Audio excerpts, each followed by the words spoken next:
got this Rodgers shit, that's going around. Oh my God! And here's the thing. And here's the thing. I'm not banging the table for Rodgers, but I'm also not closing the door on Rodgers either. Like, if they bring him in, they bring him in. If they don't, they don't. I'm cool with Rodgers, or I'm cool with Wilson as well, Russell Wilson, because I feel like both of those guys shouldn't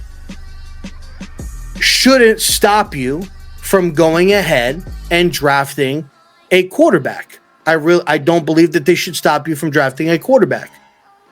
And so I think at that point, if I got to deal with Rodgers for a year, Davante Adams for a year, I don't have to give up compensation, right?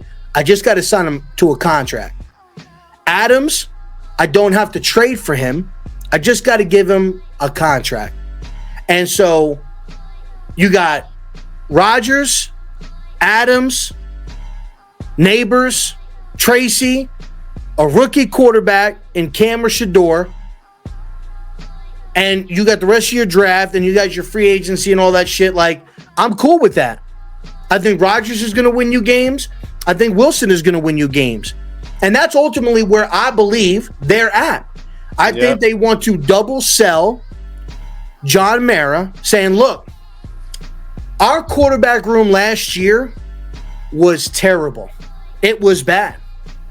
And we're going to do it the right way.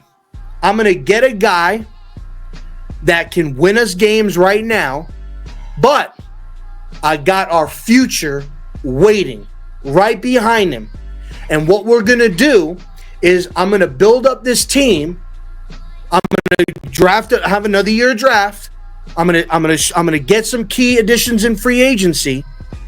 And the goal is, it's not for this guy, but what people were saying, like with the Neighbors pick and all that stuff, it's for the next guy. That's this year.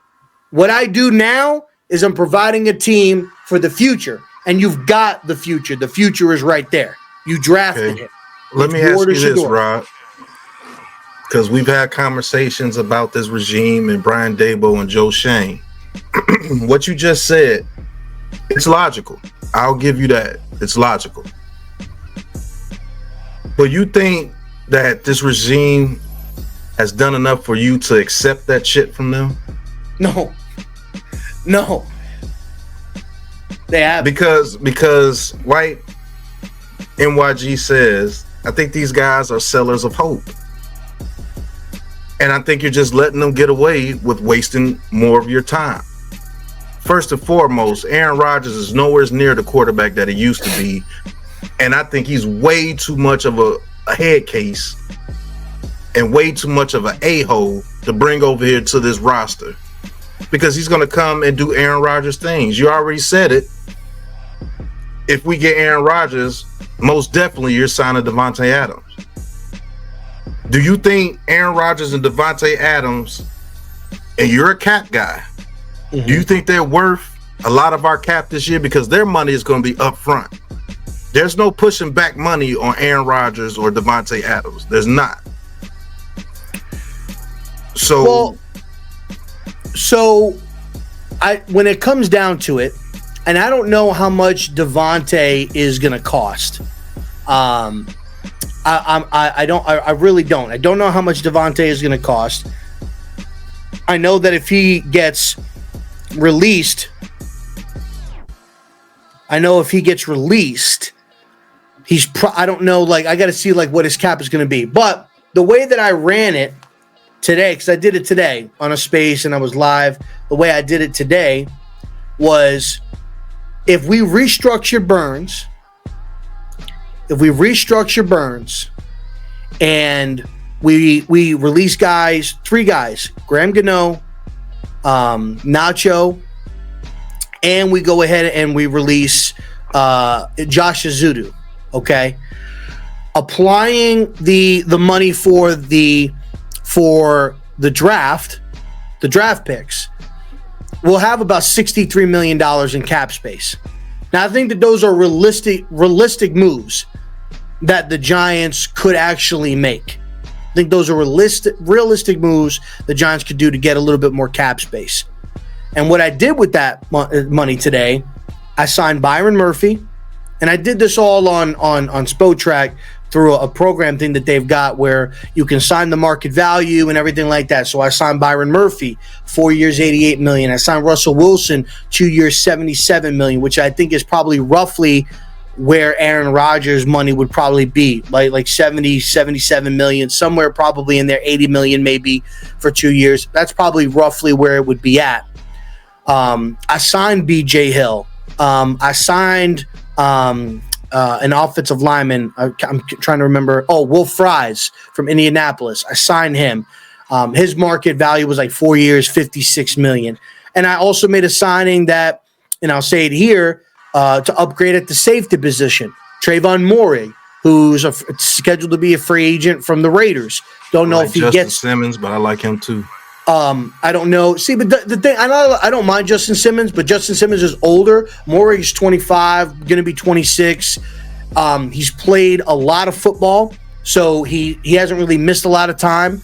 Morey's played the last 2 seasons, the full 2 seasons, played all 17 games, played 1,100 snaps in each of those seasons, been at 90% of the, almost like 98% of the snaps on both.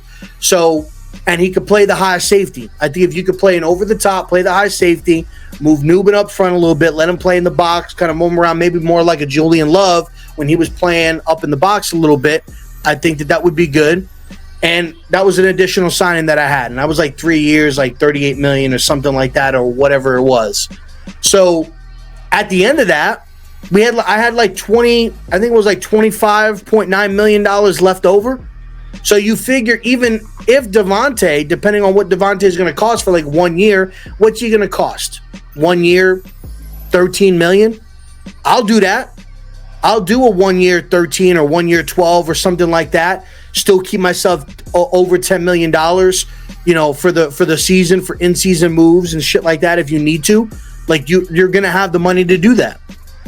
So I to be honest, I don't know if Devontae is gonna demand a high amount, because I think right now, if once they cut him, he's got like 35, like if somebody were to trade for him, they owe him like $35 million. Mm-hmm. So at that point, I think that if he's going to get released, the Jets are probably paying some of that. So you might be able to get him for a little bit less. So that's my thought on it. I don't. At the end of the day, when you ask me, do you trust these guys? I don't. I don't trust these guys. I don't think that they're the right guys for the job. But at the end of the day, as of right now, they're here. And I can't do anything about that. They're here. John Mara chose to bring them back. So at this point, I'm not going to go into this year hoping for a demise at this point, unless certain things happen. If they go into this year and they punt on quarterback and they take Travis Hunter and they sign, if they were to sign Aaron Rodgers and take Travis Hunter and get a Tyler Show or something like that, or a Jackson Dart in the second round, I'm out. I hope that these guys get fucking embarrassed the entire fucking year. But if you get Cam or you get Shador and you get a Rodgers and you bring in Devontae and you draft well and you make good free agent signings, I'll support you all year long. Go out there and win. And I hope that they win enough games where these guys got it right. They had a good draft 2 years in a row. They made better signings. It's clear that they made better decisions. Okay, what are you going to do next year? Because I think if they draft a quarterback, they draft Cam or they draft Shador, I think they're back next year anyway. Full episode on the Aboriginal Sports Network.